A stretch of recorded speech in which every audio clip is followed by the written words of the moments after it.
को देखकर अक्रूर जी की श्रद्धा डगमगा गई। अक्रूर जी ने सोचा, ये अप्रतिम लावण्य वाला बालक क्या ये तारणहार है?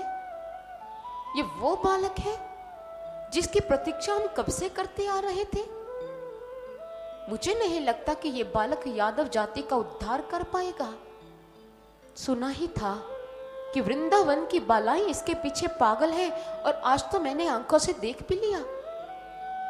ये तो वीर बालक के स्थान पर रसिक शिरोमणि नजर आ रहा है।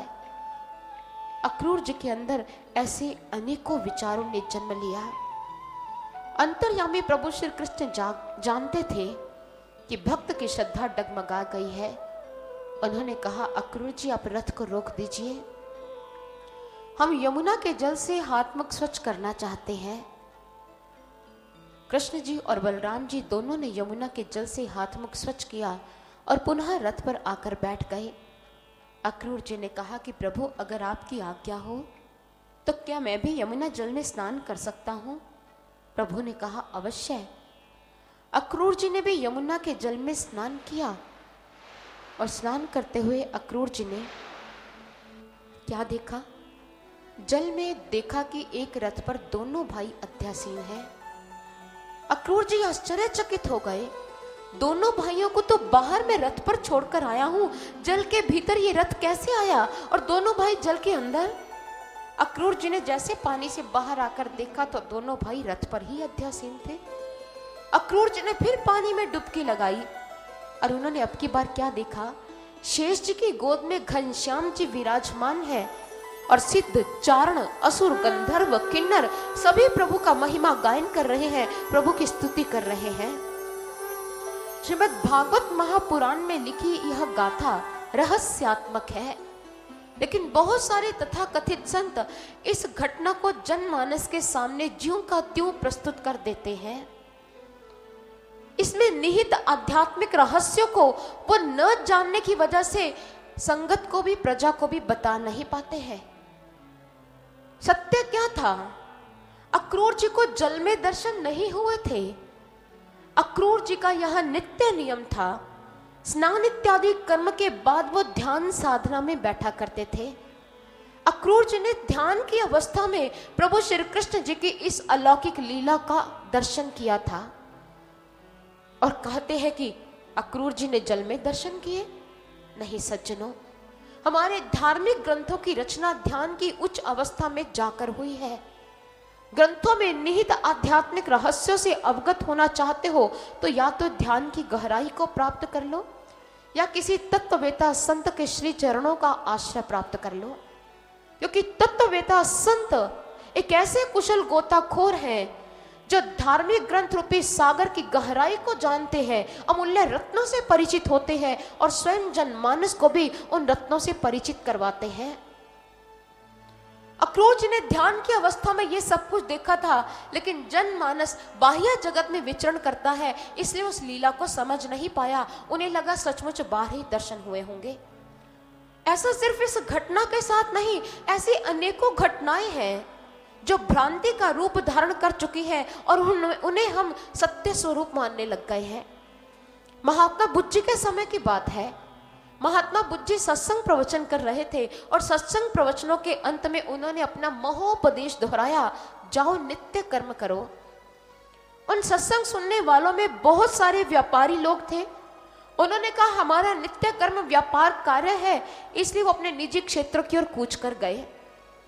कुछ ब्रह्मवादी साधु भी उन प्रवचनों को सुन रहे थे। उन्होंने कहा कि हमारा नित्य कर्म ध्यान साधना है, वो ध्यान साधना में बैठ गए। कुछ ने सोचा जो चोर थे, हमारा नित्य कर्म तो चोरी करना है। महात्मा जी ने कहा जाओ नित्य कर्म करो। ये महात्मा जी तो बहुत अच्छे हैं, चोरी करने की आज्ञा भी दे दी। लेकिन महात्मा बुद्ध ने नित्य कर्म करने के लिए कहा, नित्य क्या है? जो हमेशा रहे, जो कभी नष्ट ना हो, उस अविनाशी को नित्य तत्व कहा गया। उन्होंने कहा था परमात्मा का ध्यान धरो, परमात्मा का ध्यान सुमिरन करो। लेकिन सभी ने अपनी अपनी बुद्धि के आधार पर अलग अलग अर्थ लगाया, लेकिन बुद्ध की बात वो ही समझ पाया जो ब्रह्म ज्ञान से जुड़ा था, जो आध्यात्मिक जगत में उतरने की कला से परिचित था। इसी प्रकार कुछ समय पहले की बात है, एक साम्यवादी संस्था ने एक प्रदर्शनी लगाई थी जिसमें कागज पटल पर बड़े बड़े अक्षरों में लिखा गया था, श्री राम जी का विवाह अपनी बहन श्री सीता के साथ हुआ। जब भारतीय जनता ने इसको पढ़ा तो वो उत्तेजित हो गई। संस्था के अधिकारियों से उन्होंने प्रमाण पत्र भी मांगा, तो उन्होंने सिहली ग्रंथ के दशरथ जातक भाग को सामने प्रस्तुत कर दिया, जिसमें लिखा था, श्री राम जी का विवाह जनक की पुत्री सीता के साथ हुआ। उन्होंने जनक का तथ्यपरक अर्थ नहीं लगाया, अभी तो व्युत्पत्ति परक अर्थ लगाया। जनक का अर्थ है पिता, पिता की पुत्री हुई बहन, अर्थात श्री राम जी का विवाह अपनी बहन के साथ हुआ। जबकि ग्रंथ कह क्या रहे थे, हम अपनी बुद्धि के द्वारा अर्थों का अनर्थ कर देते हैं। एक घटना बहुत सुनने को मिलती है, बहुत सारे लोग कहते हैं कि ये जो धरती है वो शेषनाग के सिर पर टिकी हुई है। हमने कहा शेषनाग के सिर पर यह धरती कैसे टिक सकती है? उन्होंने कहा हाँ, शेषनाग के सिर पर ही धरती टिकी हुई है। जब शेषनाग अपना सिर हिलाते हैं, अपना फन फैलाते हैं, तो भूकंप आते हैं, प्रलय होती है। ऐसा किसने कहा कि यह धरती शेषनाग के सिर पर टिकी है? कुछ लोग कहते हैं कि यह धरती बैल के सिर पर टिकी है, जब बैल सिर हिलाता है तो प्रलय आती है, भूकंप आती है। कहानी का अर्थ और इन बातों का अर्थ कुछ और है। ये धरती किसी नाग के सिर पर नहीं टिकी। ऋग्वेद और अथर्ववेद दोनों में एक मंत्र है जिसमें यह लिखा गया है, शेष धारा पृथ्वी त्युक्तं। ये पृथ्वी शेष के सिर पर टिकी हुई है। यहां शेष का अर्थ शेषनाग नहीं है। शेष का अर्थ वो है जो हमेशा रहता है, चाहे सारी सृष्टि नष्ट हो जाए, लेकिन जो शेष रहे, जिसका कभी नाश ना हो, उस अविनाशी परमात्मा को शेष शब्द से संबोधित किया गया। लेकिन जिन लोगों का ज्ञान सीमित था, उन्होंने